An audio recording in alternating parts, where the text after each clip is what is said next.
முறைகளை நான் கடைபிடிப்பேன். ஆண்டவரே உமது ஒழுங்குமுறைகளை நான்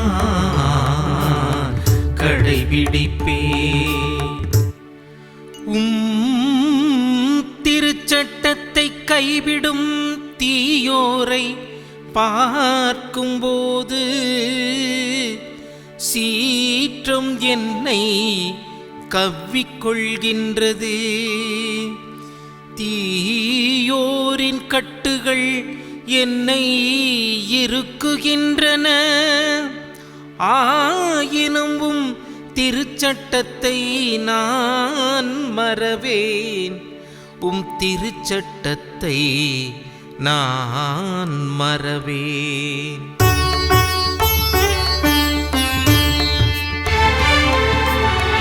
ஆண்டவரே உமது ஒழுங்குமுறைகளை நான் கடைபிடிப்பேன்.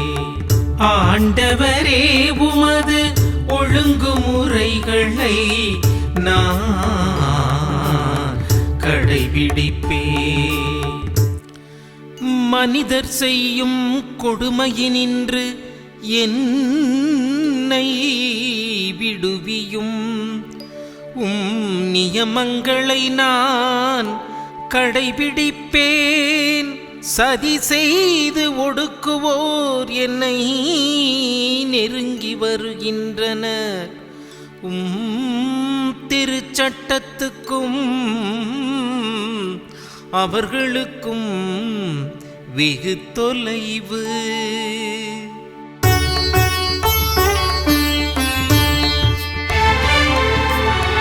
ஆண்டவரே உமது ஒழுங்குமுறைகளை நான் கடைபிடிப்பேன்.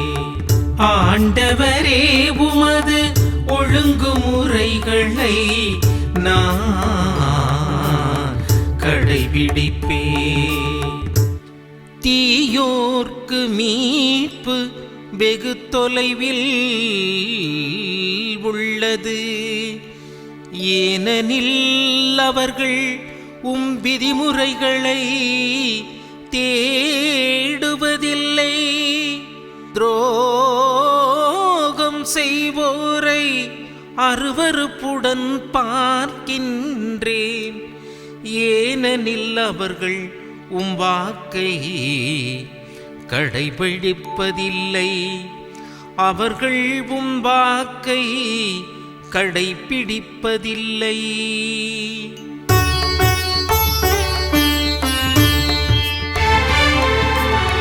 ஆண்டவரே உமது ஒழுங்குமுறைகளை நான் கடைபிடிப்பேன். ஆண்டவரே உமது ஒழுங்குமுறைகளை நான் கடைபிடிப்பேன்.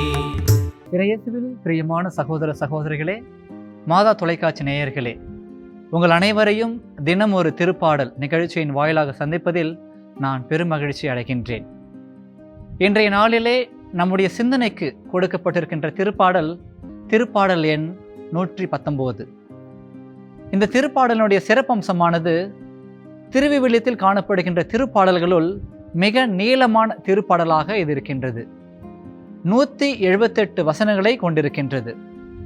இந்த திருப்பாடலினுடைய சிறப்பே ஒவ்வொரு வசனமும் ஏதாவது ஒரு விதத்தில் கடவுளுடைய வார்த்தையை பற்றி பேசுவதாக இருக்கின்றது. கடவுளுடைய வார்த்தை மனிதனுடைய வாழ்வின் வழிகாட்டியாக இருக்கின்றது என்ற மைய கருத்தை இந்த திருப்பாடல் நமக்கு கற்பிக்கின்றது. இன்னும் கூறப்போனால் இது ஒரு மனிதன் கடவுளுடைய வார்த்தையை எவ்வளவு ஆழமாக நேசிக்க முடியும் என்பதை நமக்கு தெளிவாக விளக்கி காட்டுகின்றது. எனவே இன்று நம்முடைய சிந்தனைக்கு கொடுக்கப்பட்டிருக்கின்ற திருப்பாடல்களை ஒவ்வொரு வசனமாக தியானிப்போம். வசனம் 53.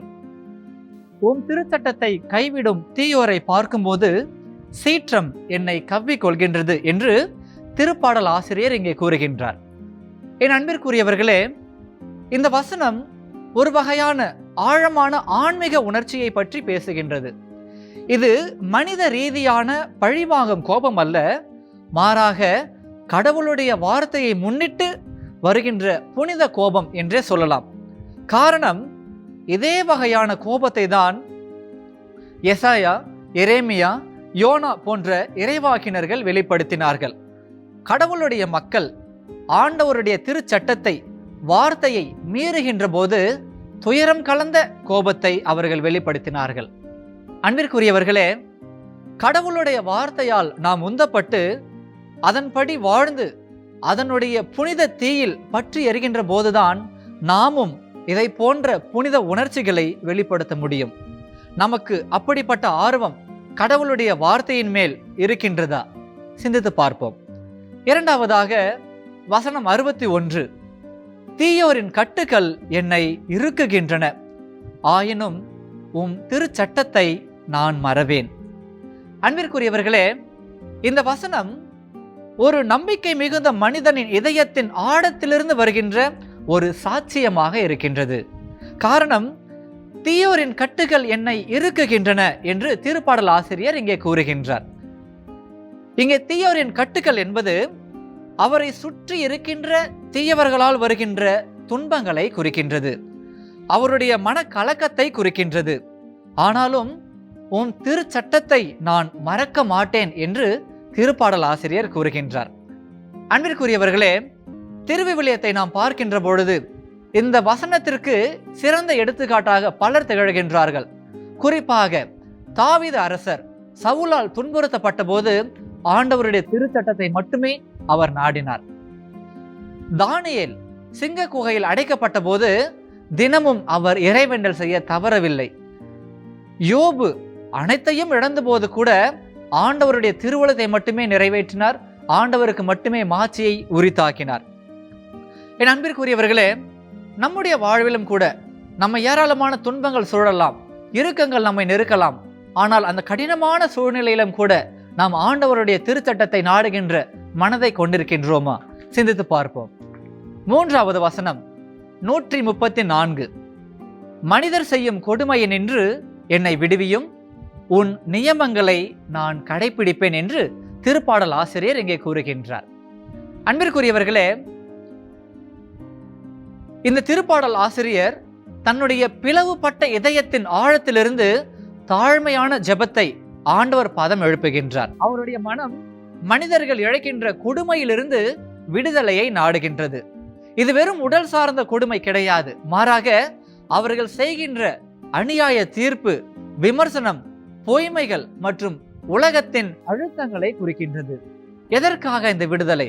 என் அன்பிற்குரியவர்களே, உன் நியமங்களை நான் கடைபிடிப்பதற்காக எனக்கு விடுதலை வேண்டும் என்கின்றார். இது வெறும் சுயநலமான விடுதலை கிடையாது, மாறாக ஆண்டவருடைய திருச்சட்டத்தை நான் நிறைவேற்ற வேண்டி தீமை அனைத்திலிருந்தும் எனக்கு விடுதலை வேண்டும் என்கின்ற தன்னுடைய தாழ்மையான ஜெபத்தை திருப்பாடல் ஆசிரியர் ஆண்டவர் பாதம் சமர்ப்பிக்கின்றார். அடுத்ததாக 150வது வசனம், சதி செய்து ஒடுக்குவோர் என்னை நெருங்கி வருகின்றனர், உம் திருச்சட்டத்திற்கும் அவர்களுக்கும் வெகு தொலைவு. அன்பிற்குரியவர்களே, இந்த வசனம் ஒரு ஆன்மீக போராட்டத்தின் நடுவே கூறப்பட்ட ஜெபத்தின் குரலாகும். திருப்பாடல் ஆசிரியர் ஆண்டவரின் வழிகளில் நடக்க முற்படும் போது அவருக்கு எதிராக சதி செய்து அவரை ஒடுக்குவோருடைய நெருக்கம் அவருக்கு ஆபத்து என்பதை அவர் உணர்கின்றார். ஆனால் அவர்களுடைய உள்ளமோ ஆண்டவரை விட்டு வெகு தொலைவில் இருப்பதை உணர்கின்றார். நான்காவதாக 155வது வசனம், தீயோருக்கு மீட்பு வெகு தொலையில் உள்ளது, ஏனெனில் அவர்கள் உம் விதிமுறைகளை தேடுவதில்லை.